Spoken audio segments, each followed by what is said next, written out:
The fear came in ripples. Even in a house full of people, phone fully charged, doors open, it came down. Shivers and unsteady breathing. My parents aren't too far away, you assure yourself. Just one loud scream and they'll come running for me. You're on the internet, reading up on creepypasta after Googling the absolute shit out of it. /X, creepypasta wiki, creepypasta.com. Every single site just about explored, every category uncovered. You just wanted a little read, that's all. Just something to do because you didn't want to go to bed before your parents, and you're too lazy to get any actual work done. You blink, hard. The screen distorts itself, blazing momentarily, and you wonder if it is a trick of the mind. You must have been on this thing for hours. Your eyes water, and you're suddenly aware that if you close them, something will grab you from behind. You mock yourself inwardly, almost sustaining a laugh, but figure against blinking. That stuff's for chumps. You cringe a little as something rubs on your leg. You reach down to pet your cat, and stop. You look down. Nothing. Your throat locks, and you can only face the screen, frightened that if you look anywhere else, it will get you. The fear alone locks you in place. Your cat. You need to call him. Silence fills the room, a faint white noise ringing from inside your head. You don't have the courage to break the barrier. And besides, if you speak, something in the room may wake up. So you just sit, too scared to even call for your cat, unable to look anywhere but the monitor. It's ridiculous, you say to yourself. And just to prove how wrong you are, you look towards the right. Your eyes widen. The door. Bland white wood. Bland silver doorknob. Same state as when you came in. No demon hands reaching in. No faces imprinted on the slate. Only, you don't really remember closing it. Relax, calm down, relax, you insist to yourself, trying to recount your past activities. 9 p.m., enter room. Between 9 p.m. and 3 a.m., close the door while reading horror stories because you know that helps you feel safe. Nausea washes over you in waves, and you try to still your heartbeat. About to close the browser and maybe look up something on YouTube. Your hand slows. What if they switched your wallpaper for images of dead bodies, of a demon, of something horrible, something so indescribably terror-inducing that you'll go insane and shrivel up like potpourri? You instead type the URL into the search box, wondering why you're being such a wimp. Another thought comes over you. What if, whatever you type into that box, just one site comes up? It'll be the last site you see before you die. You decide to stay on that page. It's just some mediocre story about someone getting disemboweled in the streets. Not scary. You browse through some others, unaware of anything but your own breathing. The words on your screen are all too bright, all too small. Creepypasta to help you sleep. Good ideas abound at 3 a.m. You pause, staring down at the clock at the bottom of your screen. Isn't 3 a.m. the witching hour? Something creaks behind you, uneven and slow.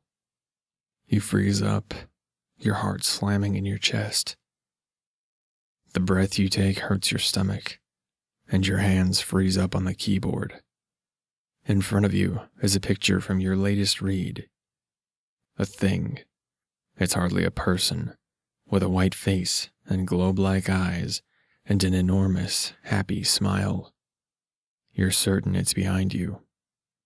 It walked like that on purpose, and if you looked anywhere else, anywhere other than the screen, it will get you.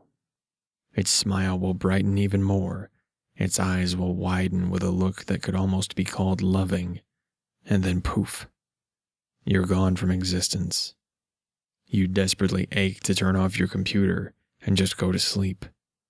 It can't be that hard.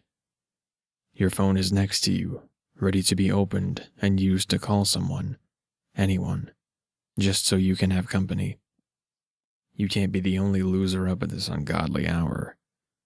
Besides, your parents are sleeping next door to you. They'll come in, and just like when you were 5, they'll barge in and scare the boogeyman away. You look back down at the counter clock.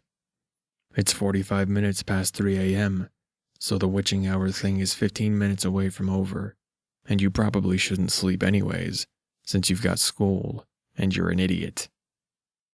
Maybe doing homework would help. You reach under your desk, feeling for your notebook, when you touch something. Hair. It's hair. Long woman's hair. And you know for certain that if you look, it'll be black. And big black eyes will be staring back at you. Faces. The kind that look back. You don't feel like homework after all. Your body feels too tight and tired, and you want to sleep so badly that it's painful. But what about the nightmares? You know for certain that you'll have nightmares, all vivid and memorable and inescapable. You'll be trapped in an eternal sleeping hell, and everyone will think you're in a coma, and you're a goner, and they'll turn off life support, and you will be a goner. You won't be able to escape. Your fault for reading these things after all. I read these all the time, you desperately explain, as if the monsters needed an explanation. I've never died, never gotten cursed. I'm fine. I'm alive. I'm just scared because I'm tired. It doesn't work. You're an unconvincing liar. You know it's behind you. You know it's under you. You know if you stare up at the ceiling that it'll be staring back with wide eyes, or no face, and it will jump, or crawl, or scream. What if your parents are dead? A blast of cold air hits your knees, your neck, your face, and it's fall, and there's no air conditioning, and it's a ghost. A ghost is in your room. Your parents are dead, and your neighbors will be too slow to save you.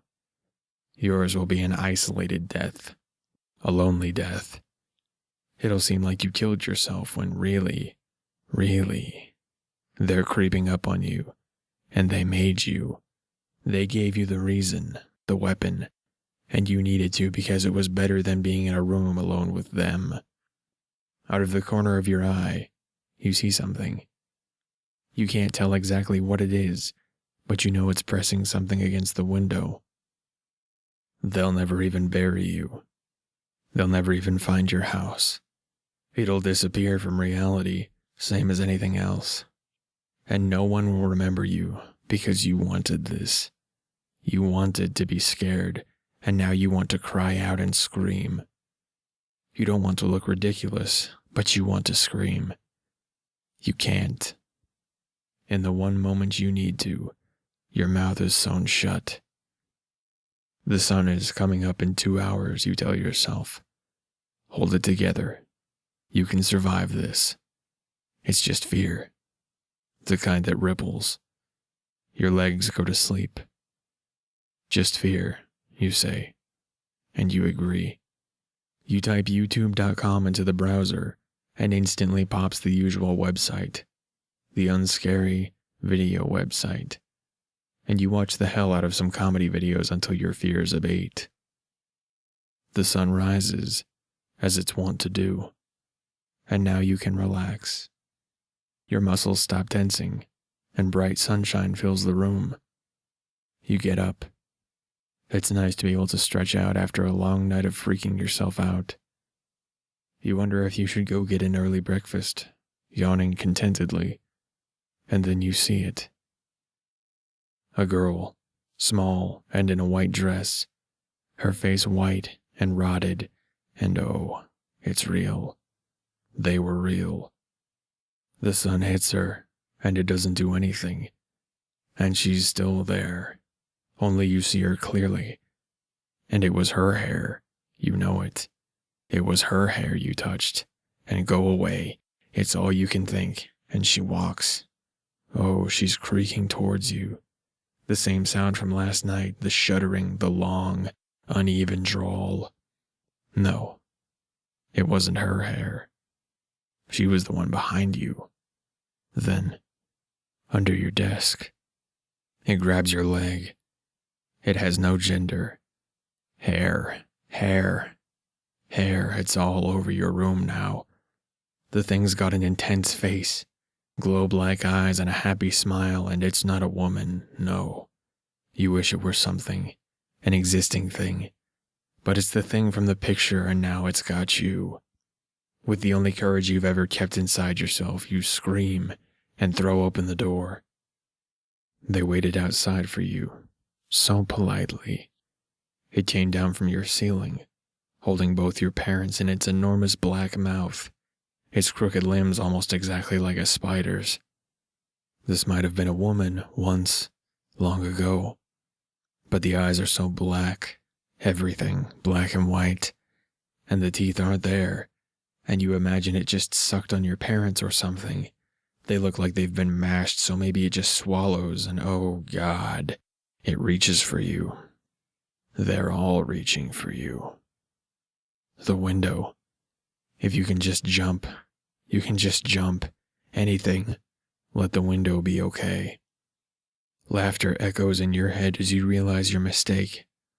Yes, the demon was holding something against the window. Its face. The face is smiling, and you realize they're all smiling.